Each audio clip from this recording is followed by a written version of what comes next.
Hey guys, so I'm kind of over BookTube if you haven't noticed based on my lack of posting videos. I'm gonna continue to blame this on Elena because she mentioned Love Island, and literally all I do with my time when I'm not reading is watch Love Island. And since I'm not watching BookTube, I don't really feel like I'm part of the community at all, and I just I don't know. Hi, baby. That was pretty cute. I just can't be bothered. So it's a little disappointing because I've been on BookTube for almost 4 years, and I really really like it, and I like all my friends that I've made, but I just don't care right now. So I'm gonna do this wrap up right now. I'll probably do a wrap up at the end of August too. I'm not saying goodbye forever, but I just right now can't be bothered. Hopefully, as soon as I'm done watching Love Island, I will be back in the swing of things. Maybe, hopefully in the fall. I think summer is rough too because it's just so hot and it's obnoxious, and I don't want to do anything. So I read a ton of stuff, so that's good in the month of, I want to say August, but we're in the month of August now. So in July, I read a ton of stuff. I started off by finishing The Stand.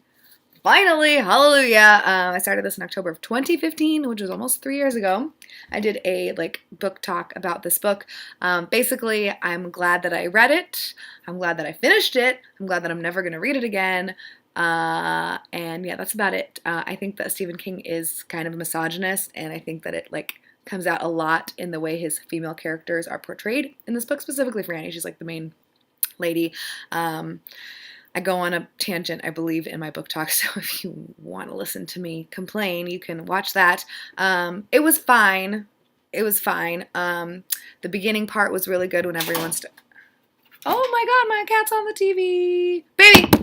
Baby! Oh no, this is really not good.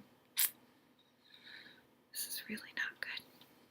Oh, my lordy lord. Okay, well, whatever. Stuff breaks, so...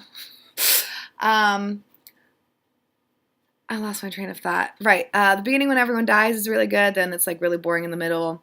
And then there's a big climax that's unexpected. And then the ending is kind of boring to me. So I gave this 3 stars.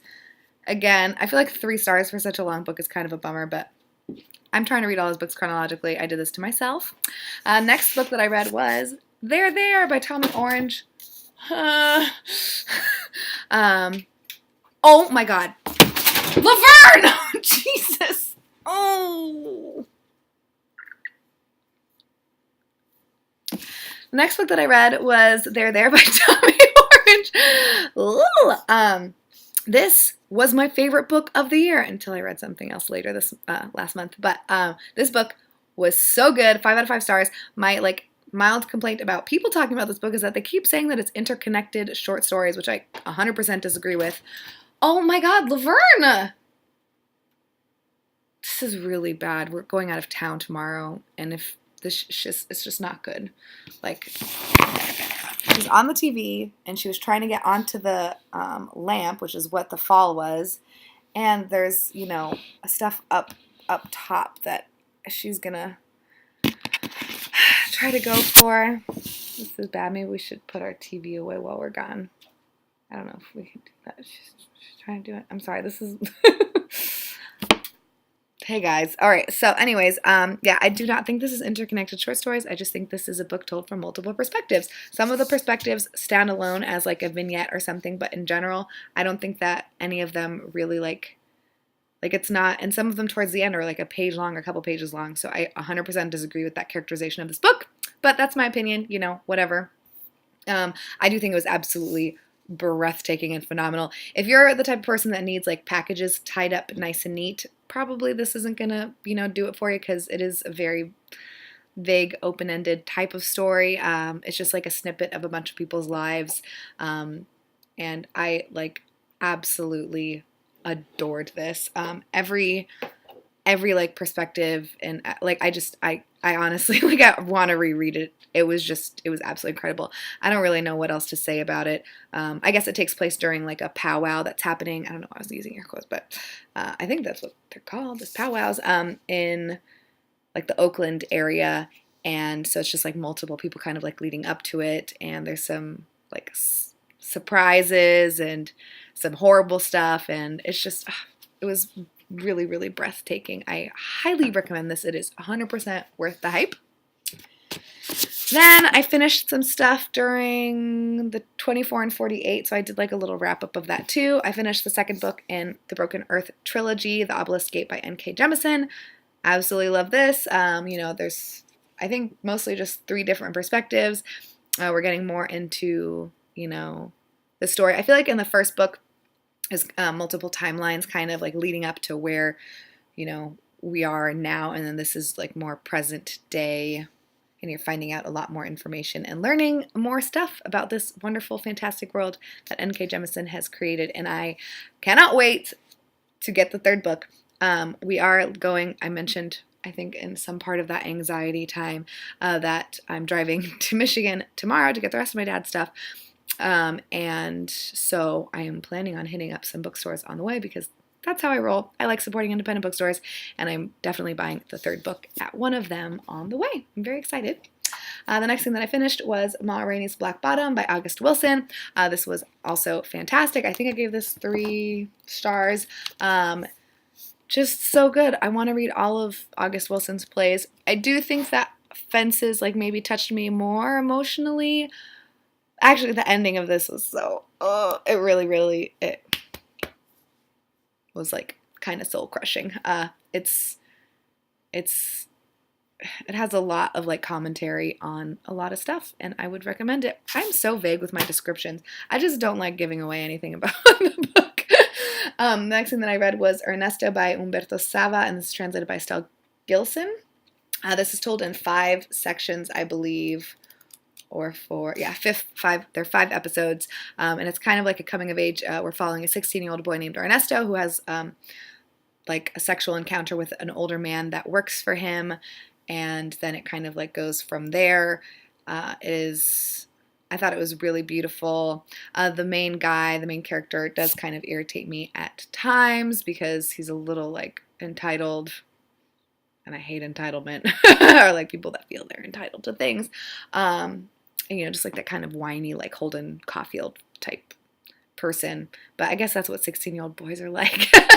But in general, I thought this was absolutely beautifully written. I'm surprised I've never heard of this author before. I just picked it up randomly at Elliott Bay when I was in Seattle last month. I would recommend. I think I gave this like 4 stars probably. Then the thing that knocked There out of number 1 in my heart so far, The Clay Girl by Heather Tucker. I don't even know what to say because I'm going to probably start crying. I was super hesitant to pick this up.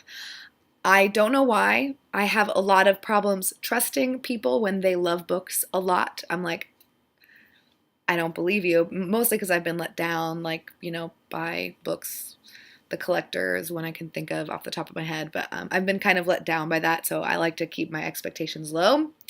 I bought this at Riverwalk Books in Chelan when I was there for work, because represent those indie bookstores.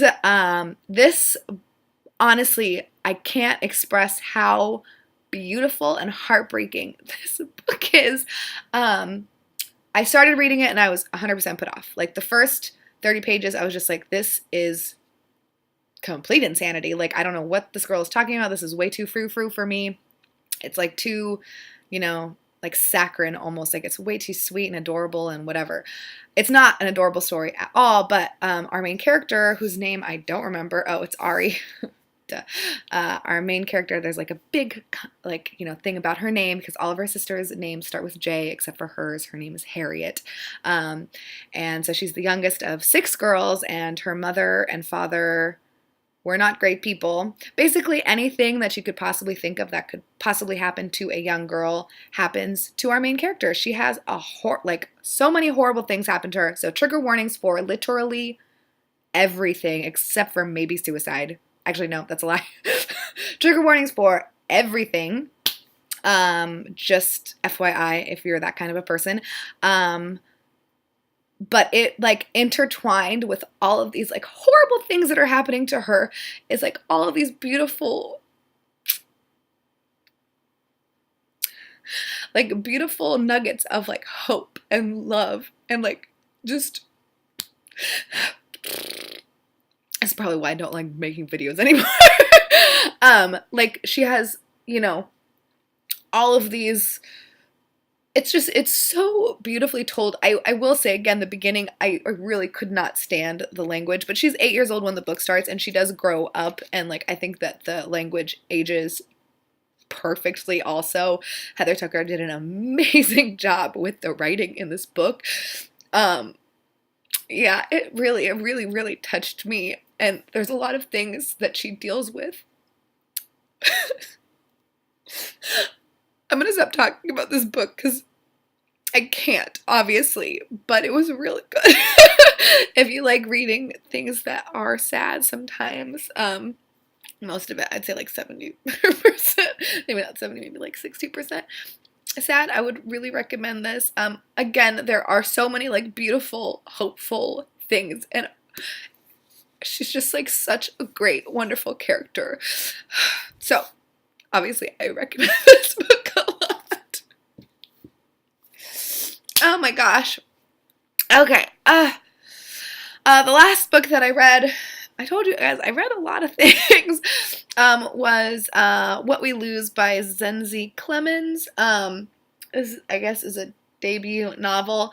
I got this in my Noir Reads box, along with a play that I wanted to finish last month, but I didn't have time. This was good too, but you know, can't really compare with the reaction I just had. So obviously, this book did not hit me emotionally as the other one did. I did think it was well written. It was a very quick and easy read. It's, you know, there's a lot of empty spaces, and now that I'm flipping through, I'm remembering there's a lot of kind of like, it reminds me a little bit of Citizen, how Citizen had like you know, like this feels like I'm reading a memoir or something, like I'm reading from her perspective like very clearly, but she does have kind of like articles about different things interspersed. And it is about loss. Her mother, I think her mother had cancer. I don't know about, you know, Zenzi, Thandi, who the main character is. Her mother had cancer, and she was having a relationship like long distance. So there's a lot of like interesting things in this book, but it just for some reason didn't like hit me emotionally as I hoped. So it was kind of like a 3.5. I rounded down to 3 on Goodreads. So those are the books that I read. If you read any of them and want to talk to me about them, let me know. Again, I would like to, like, I haven't responded to any comments on anything either. Like, I just honestly, like, I can't be bothered. But I do want to respond to comments, and I'm going to I'm bringing my computer on the trip so Jake can do some work. So I will hopefully like catch up on responding to comments on my old videos that I haven't responded to, and then maybe like at the end of August come back in the fall, like just take this month off kind of. I just like, yeah, don't feel like it. I'm really hopeful that once I'm done watching Love Island, I'll be back in it. Because not watching BookTube like really doesn't, it makes me not want to film, you know? Like I just couldn't be bothered. So anyways, sorry for being such a negative Nancy. If you do live between Oregon and Michigan and want me to say hey and want to go book shopping, let me know. I should probably post that on Twitter too, because who's going to make it 14 minutes into this damn video, me crying like a fool. So I'll talk to you guys later. Bye.